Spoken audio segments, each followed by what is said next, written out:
Friends, আপোনালোক সকলোকে স্বাগতম জনাইছোঁ মোৰ চেনেলৰ অন্য এটি ভিডিঅ'লৈ। আজি আপোনালোকৰ মাজত লৈ আনিছোঁ ঘৰত সাধাৰণভাৱে বনোৱা মাছৰ মাথাৰ এটি ৰেচিপি। তেন্তে বলক পলম নকৰি ভিডিঅ'টি আৰম্ভ কৰোঁ। এয়া মাছৰ মাথা বনাবলৈ লৈছোঁ জিকা দুটা কাটি ভালদৰে বাকলি গুচাই ধুই লৈছোঁ। আৰু লৈছোঁ মাছৰ মাথাখিনি, সেইখিনিও ভালদৰে ধুই ল'লোঁ। আৰু লৈছোঁ নহৰু, আদা আৰু পিঁয়াজ, সেইখিনিও ভালদৰে চফা কৰি পটাত পিচি ল'লোঁ। আৰু লৈছোঁ সৰিয়হ, সেইখিনিও ভালদৰে মিক্সিত পিচি ল'লোঁ। কেৰাহীত তেল দি মাছৰ মাথাখিনি ভালদৰে ভাজি লৈছোঁ।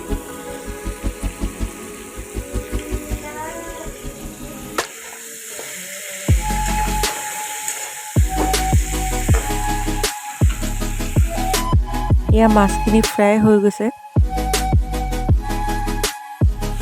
এতিয়া কেৰাহীত গৰম তেলত আদা, নহৰু আৰু পিঁয়াজৰ পেষ্টখিনি ইয়াত দি ৰঙা হোৱালৈকে ভাজি থাকিম। চাব যাতে কেৰাহীত লাগি নাযায়, পেষ্টখিনি সাৱধানকৈ ভাজিব লাগে। যিমানে ৰঙাকৈ ভাজিব এইখিনি সিমানে খাবলৈ আঞ্জাখিনি টেষ্টি হ'ব।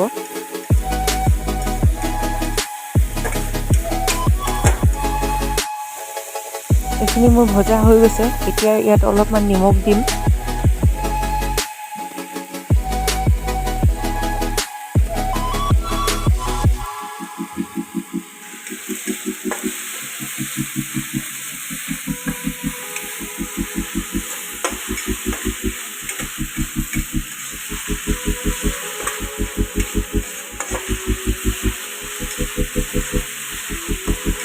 এতিয়া ইয়াত অলপমান দিম জলকীয়া গুড়ি পাউডাৰ,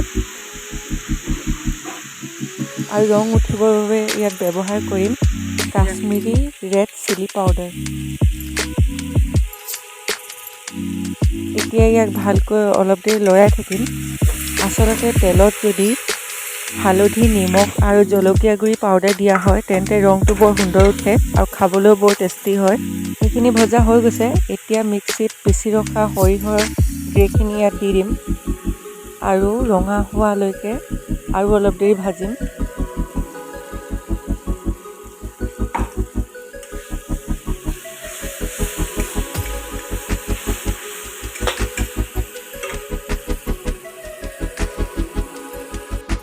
এইখিনি অলপমান ভজা হৈ গৈছে।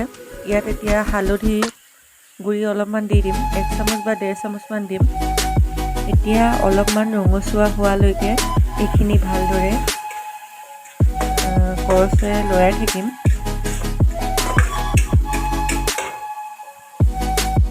এইখিনি হৈ গ'ল। এতিয়া ইয়াত কাটি থোৱা জিকাখিনি দি দিছোঁ। অলপমান ভালদৰে মছলাখিনি ইয়াত লগাই পিনে ঢাকন এখনেৰে ভালকৈ ঢাকি দিম আৰু অকণমান দেৰি ইয়াক সিজিবলৈ দিম।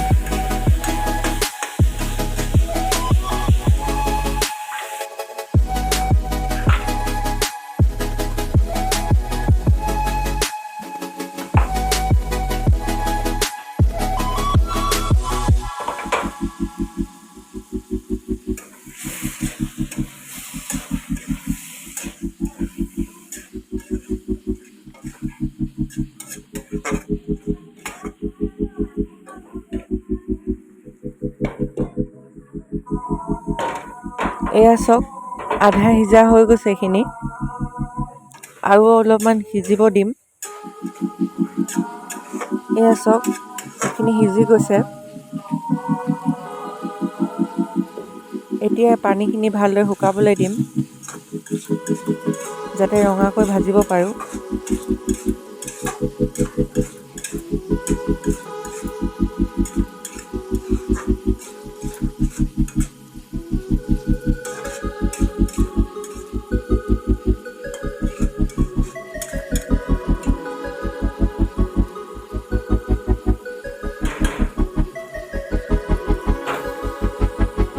এইখিনি ফ্ৰাই হৈ গৈছে, পানীখিনি শুকাই গৈছে আৰু ৰঙাও হৈ গৈছে। এতিয়া ইয়াত আলু দুডোখৰ বইল কৰি থোৱা দি দিছোঁ। মই আলু খাই ভাল পাওঁ, সেইবাবে আলু দিলোঁ। আৰু আপোনালোকে যদি নিবিচাৰে তেন্তে নিদিলেও হ'ব। আৰু ভাজি থোৱা মাছৰ মাথাখিনিও ইয়াত দি দিছোঁ। এতিয়া ইয়াত অলপমান গৰম পানী দি দিম আৰু অলপমান উতল আহিবলৈ দিম।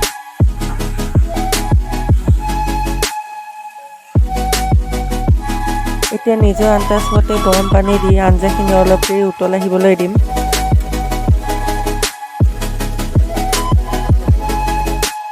এই আঞ্জাখিনি উতল আহি গৈছে। মোৰ মাছৰ মাথাৰ তৰকাৰীখনো হৈ গৈছে লাহেকৈ। বন্ধুসকল, মোৰ মাছৰ আঞ্জা হৈ গৈছে। এয়া ভাত খাবলৈ লৈছোঁ। এয়া মাছৰ আঞ্জা লৈছোঁ আৰু দিনৰ খাচী মাংসৰ আঞ্জা আছিলে। এয়া আমি সকলোৱে বহি খাব লৈছোঁ। এয়া খাবলৈ লৈছোঁ। বিৰাট ধুনীয়া হৈছে খাবলৈ, টেষ্টি।